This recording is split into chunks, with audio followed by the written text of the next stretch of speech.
Hello दोस्तों, आप सभी का स्वागत है हमारे इस वीडियो में। इसमें हम पढ़ेंगे सीटेट फर्स्ट पेपर एवं सेकेंड पेपर सीडीपी बाल विकास एवं शिक्षा शास्त्र इम्पॉर्टेंट क्वेश्चंस। तो यहाँ पे हमारा फर्स्ट क्वेश्चन है, निम्नलिखित में कौन सा समस्या समाधान में बाधक नहीं है। जो समस्या समाधान है उसमें बाधा नहीं उत्पन्न करता है, कौन सा, ऐसा ऑप्शन हमारा राइट रहेगा। तो इसमें हमारा राइट आंसर रहेगा सूझ। जो सूझ दिया गया है एक ऐसा है हमारा राइट आंसर है, तो फर्स्ट वाला हमारा राइट आंसर रहेगा। प्रश्न नंबर नेक्स्ट देखते हैं, समस्या समाधान का प्रथम चरण है। जो समस्या समाधान है उसका प्रथम चरण कौन सा होता है, तो इसमें हम देख सकते हैं इसमें हमारा राइट आंसर है समस्या को समझना। पहले हम क्या करेंगे, समस्या को समझेंगे फिर उसका समाधान करेंगे। प्रश्न नंबर थर्ड वाला देखते हैं, यदि शिक्षक कक्षा में एक छात्र को समस्यात्मक बालक के रूप में पाता है तो उस शिक्षक को क्या करना चाहिए। अगर एक क्या है छात्र समस्यात्मक रूप से पाता है, उसे समस्याएं हैं, तो शिक्षक को क्या करना होगा, तो बच्चे को परामर्श देना चाहिए। बच्चे को क्या करना चाहिए, परामर्श देनी चाहिए। तो आगे हम देख लेते हैं, इसमें हमारा राइट आंसर रहेगा सी वाला। नेक्स्ट देखते हैं, किसी समस्या समाधान तथा पहुंचने के लिए मिलती जुलती समस्याओं को उद्घृत करना क्या कहलाता है। तो इसमें हमारा राइट आंसर रहेगा डी वाला, अनुरूपता। तो इसमें हमारा राइट आंसर रहेगा अनुरूपता।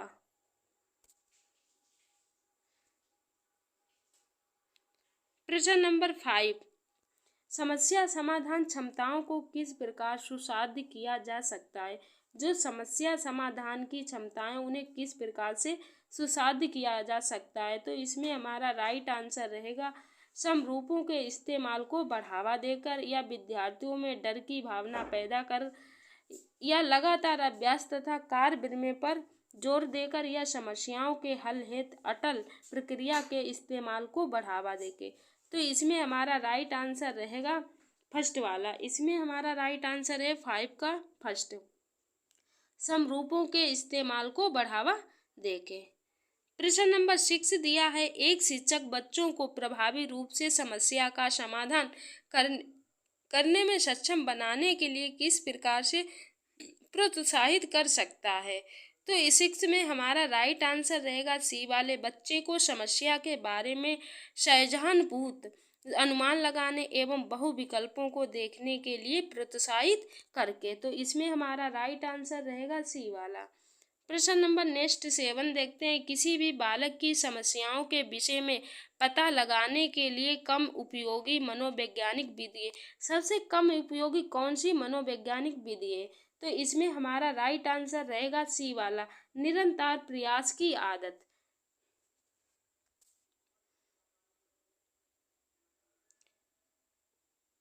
प्रश्न नंबर हमारा 7, इसमें राइट आंसर रहेगा परीक्षण की विधि।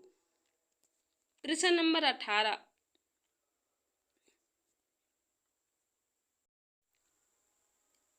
एक बालक द्वारा किसी समस्या समाधान करने के लिए निम्न में से क्या गुण होने आवश्यक हैं।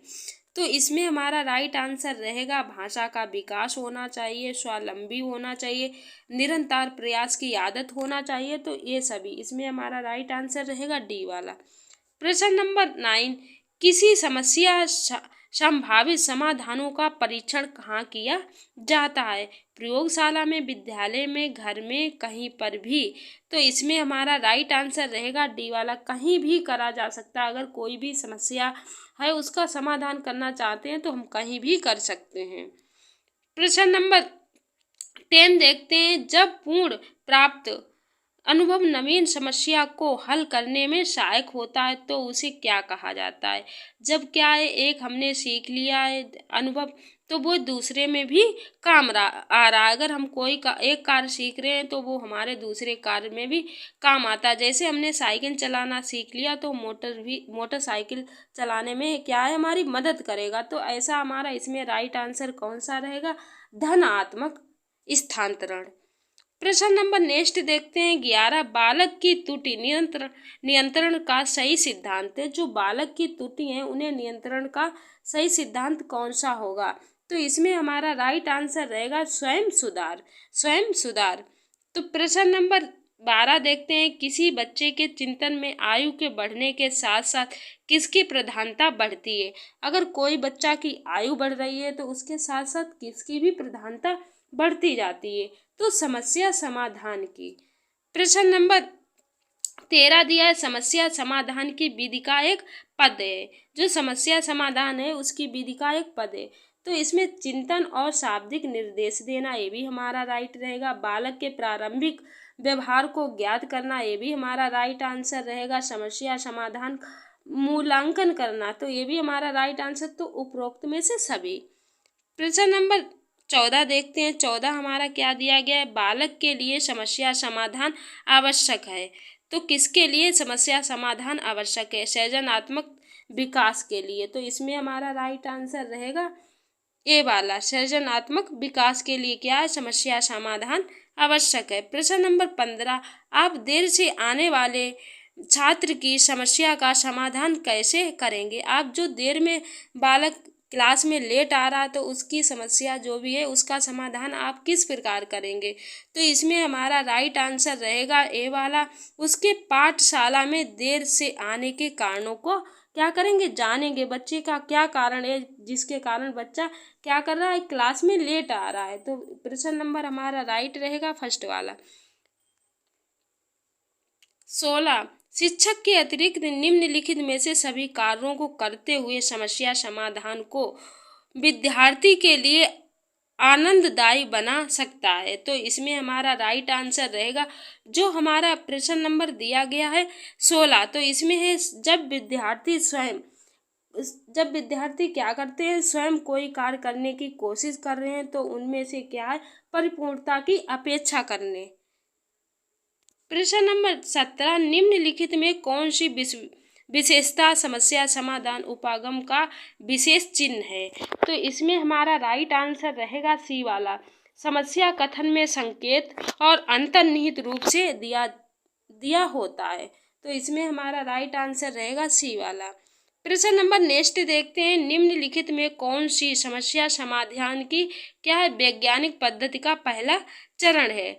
तो इसमें हमारा राइट आंसर रहेगा समस्या के प्रति जागरूक होना, सी वाला, समस्या के प्रति क्या होना, जागरूक होना। प्रश्न नंबर 19 देख लेते हैं। तो प्रिया शिक्षार्थी की त्रुटि किस और संकेत करती है। जो शिक्षार्थी त्रुटियां कर रहा है वो किस और संकेत करती हैं। तो इसमें हमारा राइट आंसर रहेगा यांत्रिक अभ्यास की उन्हें क्या है, आवश्यकता होती है। प्रश्न नंबर 20 देख लेते हैं। 20 हमारा क्या दिया गया है, 20 वाला, निम्नलिखित में से कौन सी विशेषता आंतरिक रूप से अभिप्रेरित बच्चों के लिए सही नहीं है। तो जो क्या है, आंतरिक रूप से प्रेरित बच्चों के लिए जो सही नहीं है। तो इसमें हमारा गलत पूछा गया। तो इसमें हमारा राइट आंसर रहेगा वे हमेशा सफल रहे। ऐसा क्या नहीं, ऐसा कोई ज़रूरी नहीं है कि बच्चा हमेशा कार्य में सफल रहे। तो ये हमारा राइट आंसर रहेगा डी वाला। प्रश्न नंबर नेक्स्ट देखते हैं, हमारा क्या दिया गया, 21 वाला, बालकों में समस्या समाधान की समझ को विकसित करने के लिए निम्नलिखित में से कौन सी विधि अपनाई जानी चाहिए। तो ऐसी कौन सी विधि है जिसे अपनाना चाहिए जो बच्चे की समस्या समाधान विधि। तो इसमें हमारा राइट आंसर रहेगा, देख लेते हैं, प्रयास एवं त्रुटि भी आवश्यक होता है, सूझ विधि भी आवश्यक होती है, वैज्ञानिक जो विधियां होती हैं वो भी आवश्यक होती हैं, ये सभी। तो इसमें हमारा राइट आंसर रहेगा डी वाला। प्रश्न नंबर 22 देखते हैं, यदि कोई बालक अपनी समस्या स्वयं हल कर लेता है तो उसे आपकी प्रतिक्रिया क्या होगी। तो इसमें हमारा राइट आंसर रहेगा 22 का बी वाला, बालक को पुरस्कृत करेंगे। बालक को क्या करेंगे, पुरस्कृत करेंगे। आगे देखते हैं, आगे हमारा 23 दिया है, किसी बालक में समस्या समाधान के गुण विकसित करने के लिए आवश्यक है कि उसे क्या करना चाहिए। तो समस्याओं के चयन करने के गुण विकसित किए जाएं, समस्याओं के जो चयन है उनके गुण विकसित किए जाए। हमारा राइट आंसर रहेगा आत्म पहचान का गुण विकसित किया जाए और अपनी कमियों को स्वीकार करने का गुण भी विकसित किया जाए। तो इसमें हमारा राइट आंसर रहेगा डी वाला। प्रश्न नंबर 24 चिंतन के कौन कौन से प्रकार होते हैं, जो चिंतन है उसके कौन कौन से प्रकार होते हैं। तो 24 का हमारा प्रतीक्षात्मक चिंतन भी होता है, कल्पनात्मक चिंतन होता है, प्रत्ययात्मक चिंतन होता है, उपरोक्त में से सभी। तो इसमें हमारा राइट आंसर रहेगा डी वाला। प्रश्न नंबर 25, अंतर्दृष्टि से समस्या समाधान किसकी संकल्पना है। तो 25 का हमारा राइट आंसर रहेगा समस्या समाधान की विधि। आगे देखते हैं जो 26 दिया है, समस्या समाधान के संबंध में पशुओं की प्रतिक्रिया कैसी होती है। तो इसमें हमारा राइट आंसर रहेगा पशु की प्रकृति के अनुसार सभी स्थिति परंपरागत प्रतिक्रिया है। तो इसमें हमारा राइट आंसर रहेगा बी वाला। प्रश्न नंबर 27, चिंतन तथा तर्क का उद्देश्य होता है। जो चिंतन है और तर्क उसका मेन उद्देश्य क्या होता है, समस्या समाधान करना, जो भी समस्या है उसका समाधान करना। जब कोई बच्चा अपनी समस्या का समाधान स्वयं करने लगता है तो उसमें निम्न में क्या गुण विकसित हो जाता है। तो इसमें हमारा राइट आंसर रहेगा 28 का सी, क्रोध का। 28 का सी। प्रश्न नंबर 29, छात्रों में वैज्ञानिक मूल्यों के विकास का दायित्व होता है। तो इसमें हमारा राइट आंसर रहेगा माता पिता भी होते हैं, प्राचार्य अध्यापक भी होता है, सामाजिक संस्थाएं भी होती हैं, ये सभी हमारा राइट आंसर रहेगा। प्रश्न नंबर 30, किसी समस्या समाधान हेतु आवश्यक तथ्य। जो भी किसी बालक की समस्या है उसके समाधान हेतु कौन सा तथ्य आवश्यक है। तो जो हमारा प्रश्न नंबर 30 है उसमें तर्क क्या है, तर्क। तो इसमें हमारा राइट आंसर रहेगा बी वाला, तर्क।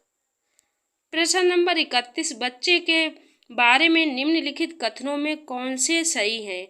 जो बच्चे के बारे में निम्नलिखित में से कौन से कथन सही हैं। तो इसमें क्या है, बच्चे समस्या समाधान करता होते, बच्चे जानकारी निष्क्रिय प्राप्त करते हैं। तो ऐसा तो नहीं होता है, तो ये वाला हमारा गलत होगा, ये वाला हमारा रोंग। बच्चे समस्या समाधान करते हैं, तो इसमें ये वाला हमारा राइट आंसर रहेगा। बच्चे वैज्ञानिक शोधकर्ता होते, ये भी हमारा राइट रहेगा। बच्चे पर्यावरण के सक्रिय अन्वेषक होते, ये भी हमारा राइट। तो बी सी डी किसमें है हमारे फर्स्ट में, तो हमारा फर्स्ट आंसर राइट रहेगा। प्रश्न नंबर 32, अनुसंधान सुझाते हैं कि एक विधि कक्षा में अपने विद्यार्थियों से शिक्षित की गई अपेक्षा विद्यार्थियों को अधिगम। तो इसमें क्या है, वह महत्वपूर्ण क्या है, प्रभाव छोड़ती है, वह महत्वपूर्ण प्रभाव छोड़ती है। तो इसमें हमारा राइट आंसर रहेगा डी वाला। प्रश्न नंबर नेक्स्ट देखते हैं। नेक्स्ट हमारा क्या है, इसमें दूसरा टॉपिक स्टार्ट होता है जिसमें हमारा फर्स्ट प्रश्न है। तो आगे हम देख लेते हैं कौन सा, जो हमारा इसका फर्स्ट प्रश्न दिया गया टॉपिक है हमारा अधिगम की वैकल्पिक संकल्पना। जो अधिगम की प्रक्रिया में बालक की त्रुटियों को समझना, उसके हमने क्वेश्चंस लिए हैं। तो यहाँ पे हमारा फर्स्ट क्वेश्चन जो दिया गया है वह हम देख लेते हैं हमारा क्या दिया गया है। तो निम्न में कौन सी तकनीकी अध्यापन अधिगम प्रक्रिया की गुणवत्ता को नहीं बढ़ाएगी। तो इसमें हमारा राइट आंसर रहेगा बच्चे को विविध तरीके से नामांकीकरण करके। आगे हम देखते हैं, आगे हमारा क्या दिया गया, निम्न अध्यापन और अधिगम का सबसे प्रभावशाली माध्यम कौन सा है। तो इसमें हमारा राइट आंसर रहेगा डी वाला, संकल्प। क्या दिया गया है, संकल्पना और संकल्पनाओं के बीच संबंध खोजना। जो संकल्पनाएं हैं उनके बीच क्या करना, संबंध को खोजना। आगे देखते हैं नेक्स्ट क्वेश्चन थर्ड वाला दिया, निम्नलिखित में कौन सी प्रथा सार्थक अधिगम को बढ़ावा देती है। जो सार्थक अधिगम है उसको बढ़ावा देती है। तो इसमें हमारा राइट आंसर रहेगा शारीरिक दंड। ऐसा तो नहीं होता, शारीरिक दंड गलत। सहयोगात्मक अधिगम और पर्यावरण, ये हमारा राइट आंसर रहेगा। सतत एवं समग्र मूल्यांकन भी, और निरंतर तुलनात्मक, तुलना तो बच्चे की करनी ही नहीं। तो इसमें हमारा सेकेंड और थर्ड वाला राइट आंसर रहेगा। प्रश्न नंबर नेक्स्ट देखते हैं क्या दिया गया, अनुशासन जो अधिगम वातावरण में एक महत्वपूर्ण भूमिका निभाता है, किस तरह की मदद करता है, किस तरह की मदद करता है। फोर्थ का हमारा राइट आंसर रहेगा बच्चे को अपनी शिक्षा को विनियमित तथा मॉनिटरी करने के लिए। तो इसमें हमारा राइट आंसर रहेगा डी वाला। इसमें हमारा राइट आंसर है डी वाला। प्रश्न नंबर नेक्स्ट देखते हैं 5 वाला, बालक का अधिगम सर्वाधिक प्रभावशाली होगा जब बालक का जो अधिगम है सर्वाधिक प्रभावशाली होगा जब कब प्रभावशाली होगा, तो 5 का हमारा राइट आंसर रहेगा बी वाला, बालक का संज्ञानात्मक भावात्मक तथा मनोचालक पक्षों का विकास होगा। नेक्स्ट देखते हैं। नेक्स्ट हमारा दिया गया, जब बालक कोई त्रुटि करे तो शिक्षक को क्या करना चाहिए। जब बालक क्या कर रहा है, कोई त्रुटियां कर रहा है, तो शिक्षक को क्या करना चाहिए। तो त्रुटि से नवीन प्रेरणा लेकर कार्य और संपन्न करने में उसका योगदान करना चाहिए। तो इसमें हमारा राइट आंसर रहेगा सेकेंड वाला। प्रश्न नंबर 7 देखते हैं। एक बालक अपनी त्रुटि को सुधार कर कार्य को और बेहतर कर रहा है, तो आप उसके विषय में क्या कहेंगे। तो इसमें हमारा 7 का राइट आंसर रहेगा, वह अपने विचारों पर सृजन कर रहा है। वह क्या कर रहा है, अपने विचारों पर सृजन कर रहा है। नेक्स्ट देखते हैं। जब बालक फेल होता है तो इसका तात्पर्य क्या है कि जब बालक फेल हो जाता है तो इसका तात्पर्य क्या हो सकता है। तो व्यवस्था फेल हुई, इसमें क्या है, सारी व्यवस्था फेल हो गई, जिस कारण क्या है, बच्चा फेल हुआ। बच्चे का इसमें कोई दोष माना ही नहीं जाएगा, इसका मतलब हुआ कि व्यवस्था ही फेल हुई।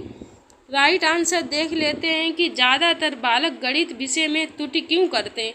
जो गणित सब्जेक्ट होता है उसमें बच्चे ज़्यादातर त्रुटियाँ करते हैं, गलतियाँ करते हैं। इसका कारण क्या हो सकता है। तो इसमें हमारा राइट आंसर रहेगा, जो भी तथ्य अव्यक्त होते हैं बच्चे उनमें त्रुटियाँ करते हैं। जो भी बच्चे क्या करते हैं, नया सीखते हैं, तो उनमें त्रुटियाँ लाजमी होती हैं, तो उसमें तो त्रुटियाँ जरूर ही होती हैं। तो आगे देखते हैं। हमारा क्वेश्चन नंबर 10 है।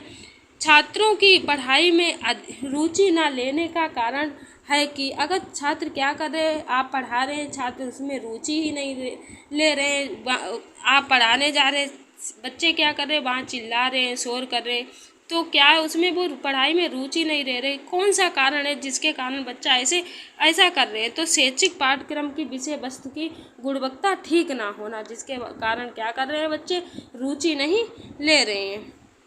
प्रश्न नंबर 11 देख लेते हैं। किसी विशिष्ट कार्य को व्यवस्थित ढंग से सीख लेने के उपरांत उससे मिलते जुलते कार्यों को बिना अतिरिक्त शिक्षण के सुविधापूर्वक कर लेना कहलाता है। तो 11 इसमें हमारा राइट आंसर रहेगा सीखने का स्थानांतरण। प्रश्न नंबर 12 विद्यालय में भौतिक विज्ञान के किए गए अध्ययनों से प्राप्त ज्ञान के आधार पर जब घर पर विद्युत फ्यूज को आसानी से बदल दिया जाता है तो इस प्रक्रिया को कहते हैं। तो इस प्रक्रिया को क्या कहते हैं, शिक्षण का स्थानांतरण कहते हैं। प्रश्न नंबर 13 जब शिक्षण के एक क्षेत्र में प्राप्त विचार, अनुभव या कार्य की आदत, ज्ञान या निपुणता का दूसरी परिस्थिति में प्रयोग किया जाता है तो वह शिक्षण का स्थानांतरण कहलाता है। प्रस्तुति स्पष्टीकरण दिया गया है। तो इसमें हमारा 13 का राइट आंसर रहेगा क्रो एवं क्रो द्वारा। किन्होंने ये definition the, crow and crow ने कहा। प्रश्न नंबर 14 देखते हैं। शिक्षण या अधिगम के स्थानांतरण में सहायक कारक, जो शिक्षण और अधिगम है उसमें कौन सा कारक सहायक होता है। तो इसमें हमारा राइट आंसर रहेगा सीखने की उत्तम विधि, सीखने जानने वाले विषय के प्रति अनुकूल और अंतर्दृष्टि तथा समझ, उपरोक्त में से सभी। इसमें हमारा राइट आंसर रहेगा डी वाला। 15 सीखने के स्थानांतरण के प्रकार या रूप हैं। जो सीखने का स्थानांतरण है उसके प्रकार और प्रारूप क्या हैं। तो इसमें हमारा राइट आंसर रहेगा धनात्मक और ऋणात्मक स्थानांतरण होगा। एक पक्षीय स्थानांतरण द्विपक्षीय भी होगा, लंबात्मक स्थानांतरण क्षैतिज भी होगा। उपरोक्त में से सभी हमारा राइट आंसर रहेगा। प्रश्न नंबर 16 जब किसी व्यक्ति को किसी पूर्व सीखे गए कार्य का विषय के परिणाम स्वरूप किसी अन्य कार्य या विषय को सीखना या करना सामान्य रूप से सरल या सुविधाजनक होता है तो सीखने के इस स्थानांतरण को क्या कहते हैं। 16 का तो इसमें क्या है, हम पहले इसे एक क्वेश्चन इसका करा भी चुके हैं। तो इसमें हमारा क्या है, अगर हमने कोई एक कार्य सीख लिया दूसरे में भी वो मदद करता है तो क्या है, धनात्मक कार्य। आगे देखते हैं। जब कोई विगत काल में सीखा गया विशिष्ट कार्य वर्तमान परिस्थिति में किसी कार्य को सीखने या करने में बाधक सिद्ध होता है। क्या है, बाधा उत्पन्न। कोई कार्य सीख लिया, अगर हम आगे दूसरा कार्य सीख रहे हैं तो उसमें वो बाधा उत्पन्न करता है। तो इस प्रकार के सीखने के स्थानांतरण को क्या कहते हैं। तो 17 का इसमें हमारा राइट आंसर रहेगा ऋणात्मक स्थानांतरण। प्रश्न नंबर 18 सीखने के प्रमुख नियम है। जो सीखने का प्रमुख नियम क्या होता है? तो तैयारी का नियम भी होता है, अभ्यास का नियम भी होता है और प्रभाव का नियम। तो इसमें हमारा राइट आंसर रहेगा ये तीनों। प्रश्न नंबर नेक्स्ट देखते हैं, सीखने या अधिगम के विषय में सत्य। सीखना या अधिगम जो है उसके विषय में क्या सत्य है? तो इसमें हमारा राइट आंसर रहेगा सभी प्राणियों के जीवन में सीखने की प्रक्रिया संपन्न होती है। पशु मुख्य रूप से मूल प्रवृत्तियों से प्रेरित होकर सीखते हैं। मनुष्य अनेक विधियों के माध्यम से विषयों को सीखते हैं, उपरोक्त में से सभी। तो इसमें हमारा राइट आंसर रहेगा डी वाला। प्रश्न नंबर 20 देख लेते हैं क्या है। आपकी कक्षा में कुछ बच्चे गलतियां करते हैं, इस परिस्थिति में का आपके विश्लेषण के अनुसार इनमें से कौन सा कथन सर्वाधिक उपयुक्त है? तो इसमें हमारा राइट आंसर रहेगा बच्चे में अभी तक संकल्पनात्मक स्पष्टता प्राप्त नहीं है तथा आपको अपनी शिक्षण विधि पर चिंतन करने की आवश्यकता है। तो इसमें हमारा राइट आंसर रहेगा डी वन। प्रश्न नंबर 21 मिरर ड्राइंग परीक्षण निम्न किसके मापन हेतु प्रयुक्त किया जाता है? तो इसमें हमारा राइट आंसर रहेगा अधिगम। प्रश्न नंबर 22 देख लेते हैं, अधिगम के प्राथमिक नियम में से एक है। जो प्राथमिक नियम है उसमें से एक है, कौन सा नियम? प्रभाव का नियम। इसमें हमारा राइट आंसर रहेगा प्रभाव का नियम। यहाँ पे हमारे इतने ही क्वेश्चन थे। मिलते हैं नेक्स्ट वीडियो और आगे इसके टॉपिक के साथ में।